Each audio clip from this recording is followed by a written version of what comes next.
So why would you want to control anybody anyways if you were rich? Or how would you control somebody? So the reason you would control somebody, the most obvious reason would be money, power, position, which is all wrapped up in the original word, which is when it says the love of money is the root of all evil there in 1 Timothy chapter 6. Well, philargyria, arg, is the root word shine, and that's where you get the word argue. And you can see that also with aster, which is star. And you can see why they call them stars, because they're important people, people of name, people with wealth. Money helps you get your position, and position helps you get your money. So the way that they do it is they capture a key language. Now, here in my video, this is part one. This was part one. I'm making part two right now.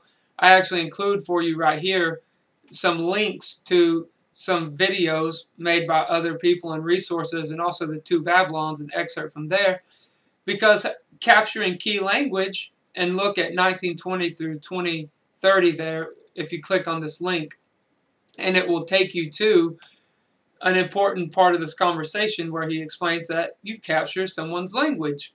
Okay, so now we're going to look at some of those, some more information on that, and some important words on how you make that capture possible. Well, wordplay. One way that you do it is you reserve the right to redefine whatever you've said. So you say something, but you have an agenda, so you're simultaneously saying something, but it's not the whole truth because you're reserving the right to redefine it. So if I said, like, I'm going to pay you everything that's due to you, well, you assume that means that I'm going to pay you everything that I owe you, but if I redefine due to you, I can reserve the right to define that how I want. That's the way that they do it. So Hermeticism is actually from the belief that there is one pure language that all, or one pure religion that all religions come from. So right here it says, is a religious, philosophical, and esoteric tradition based primarily upon writings attributed to Hermes Trismegistus, thrice great. These writings have greatly influenced the Western esoteric tradition and were considered to be of great importance during both the Renaissance and the Reformation. The tradition claims descent from Prisca Theologia, a doctrine that affirms the existence of a single true theology that is present in all religions and that was given by God to man in antiquity. Okay, so we can see how that would play into this whole concept of hermeneutics. And so what hermeneutics actually translates into, if you study it, is that people believe they can say and do anything. They're not even using, as it's been said, and it's become a bit cliche, the whole counsel of God. So, you know what, I'm going to go ahead and type in define hermeneutics. And it'll tell you the branch of knowledge that deals with interpretation, especially of the Bible, or literary texts. So we can see Hermes in there. And if we do a record of Hermes, as I included in this video, my last video, part one, I included a reference in Alexander Hislop, and it will explain to you how Khem, Cush, and Nimrod are related to Mercury, the god Mercury.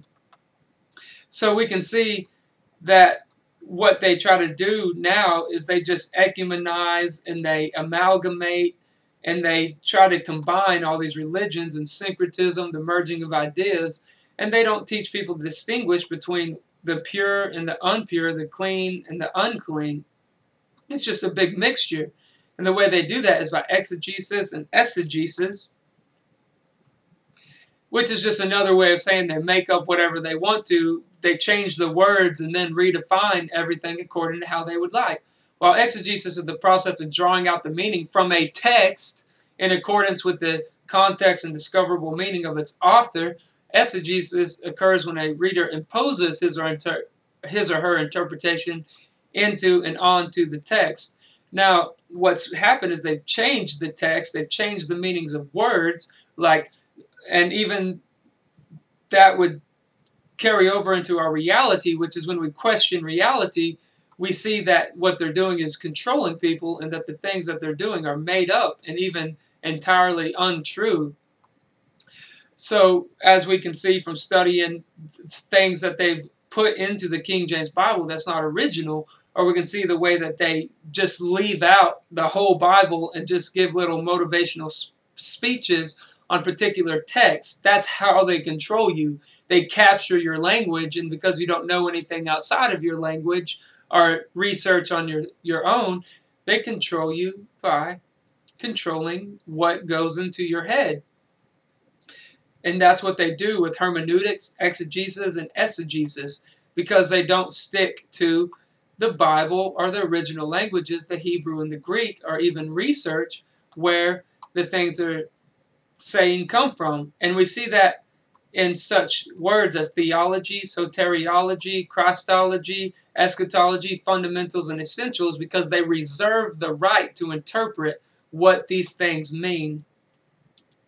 So if we go to etymology.com and then we click on hermeneutic here under hermeneutics, it says interpretive, hermeneutikos, of or for interpreting, from hermeneutes, interpreter, from hermeneun, to interpret foreign languages, interpret into words, give utterance to, interpret into words, give utterances to, a word of unknown origin, formerly considered ultimately a derivative of Hermes as the tutelary divinity of speech, writing, and eloquence. There you go.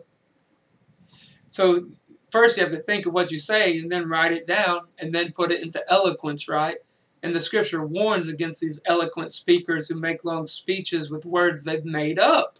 They've put it together on their own. They are saying Jesus, they're saying these words, but they don't mean what the scriptures mean when they say it. So what we have to do is study, study, study to learn what people are saying and to learn what people mean when they say it, and if it's saying is actually true or correlates to reality. So learning these different words, Hermeticism, are learning these, going and reading that from Alexander Hislop that I included in the description, will help you to understand what these things mean. They demarcate, redefine, change meanings, or create meanings at will. All right. So I hope that this helps. This is part 2.